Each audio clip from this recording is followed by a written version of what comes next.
m'appelle Guilherme de Serval, je suis sommelier et journaliste. Et on est en Corse, en train de se baigner et d'immerger du vin. Surtout. Regarde, vite, on a... Allez, Seb, fais-le, Seb. Ah. Oh là là.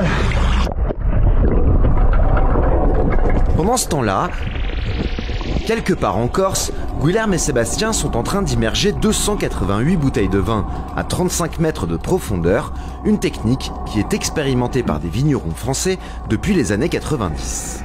Au début, je pensais que c'était une idée un peu marketing de faire ça. Et c'était souvent repris par des personnes qui faisaient des vins dans lesquels j'avais pas beaucoup d'émotion. Là, l'intérêt de cette opération, c'est de le faire avec des vins excellents, parmi les meilleurs vignerons corses, et d'analyser, faire notre propre analyse dans 6 mois et de voir la comparaison d'une bouteille qui vient du domaine sur terre et d'une bouteille qui a été élevée au fond de la mer. Allez! Pour son expérience, Guilherme a récupéré des bouteilles de blanc et de rouge chez 6 vignerons en Corse, et voilà comment il s'y prend pour protéger les bouteilles avant de les immerger. Et là, en fait, c'est de la cire qu'on va mettre autour du goulot pour pouvoir protéger le bouchon et que ça soit totalement hermétique, tout simplement. Donc là, je plonge le goulot dans la cire chaude, tu vois, et je continue de tourner pour essayer de faire quelque chose d'à peu près présentable et joli. Donc imagine tout ça sur 288 bouteilles, ouais. Bon allez, là, ça va être tout beau, tout propre. Et là, c'est le petit soleil, donc on sait que c'est le domaine de Antoine-Marie Arena. Là, on prend les bouteilles, on les met dans la petite caisse. Là, on dit 3, 6, 9, 12, un pack. C'est né d'une idée qu'a eu Sébastien de Mare Gusto, qui est un très bon ami. Il y a quelques mois, il me dit, on part pêcher ensemble, il me dit, tu veux pas qu'on immerge du vin? Et puis en fait, l'idée mûrit, parce que déjà l'aventure humaine avec lui, de faire quelque chose, un projet avec lui m'intéressait. Et après, je me disais, mais c'est vrai que finalement, j'ai aucune base, je me base sur rien pour parler de ce truc-là et de comment l'analyser.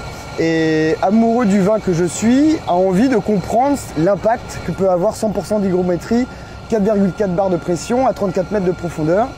Et du coup, j'ai dit banco, et on va tout reverser à une association. Comme ça, il n'y a pas de côté business, marketing et autres, et on va faire le bien dans la joie. Et en plus de ça, on va avoir une expérimentation sur la dégustation technique d'un vin qui a immergé 6 mois en mer. Allez!